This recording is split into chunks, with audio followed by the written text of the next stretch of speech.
ರಾಜ್ಯದಲ್ಲಿ ಯಾವುದೇ ಸರ್ಕಾರ ಅಧಿಕಾರದಲ್ಲಿದ್ರೂ ಕೂಡ ಅವ್ಯವಹಾರ, ವರ್ಗಾವಣೆ ದಂಧೆ ಸೇರಿದ ಹಾಗೆ ಯಾವುದಾದ್ರೂ ಒಂದು ವಿಚಾರದಲ್ಲಿ ಪೆನ್ ಡ್ರೈವ್ ವಿಚಾರ ಚರ್ಚೆಯಲ್ಲಿರುತ್ತೆ. ಕಳೆದ ವಿಧಾನಸಭಾ ಚುನಾವಣೆ ನಂತರ ರಾಜ್ಯದಲ್ಲಿ ಕಾಂಗ್ರೆಸ್ ಸರ್ಕಾರ ಅಧಿಕಾರಕ್ಕೆ ಬಂದಿದ್ದು, ಸರ್ಕಾರ ಅವ್ಯವಹಾರ ಹಾಗೆ ಅಕ್ರಮದ ಬಗ್ಗೆ ಪೆನ್ ಡ್ರೈವ್ ಸಾಕಷ್ಟು ಸುದ್ದಿ ಮಾಡಿತ್ತು. ಈಗ ಲೋಕಸಭಾ ಚುನಾವಣೆಯ ಹೊತ್ತಲ್ಲಿ ಬೀದಿಗಳಲ್ಲಿ ಪೆನ್ ಡ್ರೈವ್ ಚೆಲ್ಲಾಡ್ತಾ ಇದೆ ಅನ್ನೋ ಮಾಹಿತಿ ಬರ್ತಾ ಇದೆ.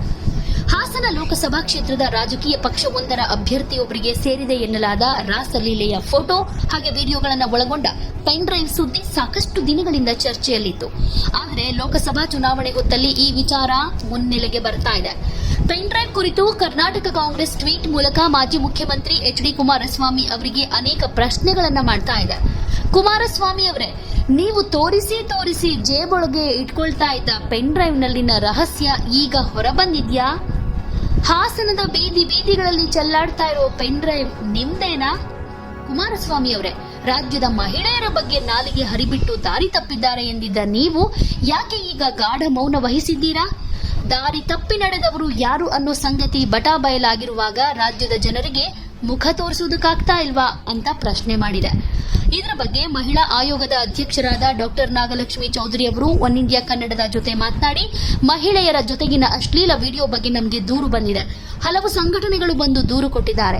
ಅಲ್ಲದೆ ಹಾಸನ ಕ್ಷೇತ್ರದಲ್ಲಿ ಲೈಂಗಿಕ ಚಿತ್ರಣದ ವಿಡಿಯೋ ಒಳಗೊಂಡ ಪೆನ್ ಡ್ರೈವ್ ಅನ್ನು ಹಂಚಿದ್ದಾರೆ. ಆ ವಿಡಿಯೋದಲ್ಲಿ ಸಾವಿರಾರು ಹೆಣ್ಮಕ್ಳಿದ್ದಾರೆ. ಮಹಿಳಾ ಆಯೋಗಕ್ಕೂ ಪೆನ್ ಡ್ರೈವ್ ತಂದುಕೊಟ್ಟಿದ್ದಾರೆ. ನಮಗೆ ಬಂದ ದೂರಿನ ಹಿನ್ನೆಲೆ ಪೊಲೀಸ್ ಮಹಾನಿರ್ದೇಶಕರಿಗೆ ಹಾಗೂ ಹಾಸನ ಎಸ್ಪಿಗೆ ಆಗ್ರಹಿಸಿದ್ದೀವಿ. ಇದರ ಬಗ್ಗೆ ತನಿಖೆ ಆಗಬೇಕು.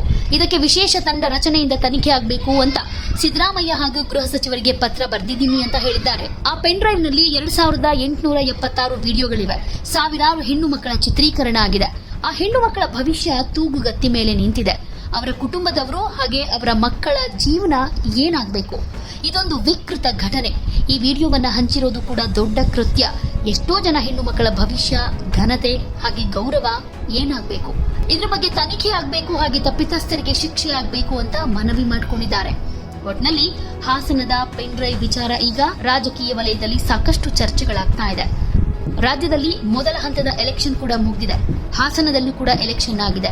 ಈ ಪೆನ್ ಡ್ರೈವ್ ನ ಎಫೆಕ್ಟ್ ಹಾಸನ ಎಲೆಕ್ಷನ್ ರಿಸಲ್ಟ್ ಮೇಲೆ ಏನಾದ್ರೂ ಪರಿಣಾಮ ಬೀರುತ್ತಾ? ಕಾದು ನೋಡಬೇಕು.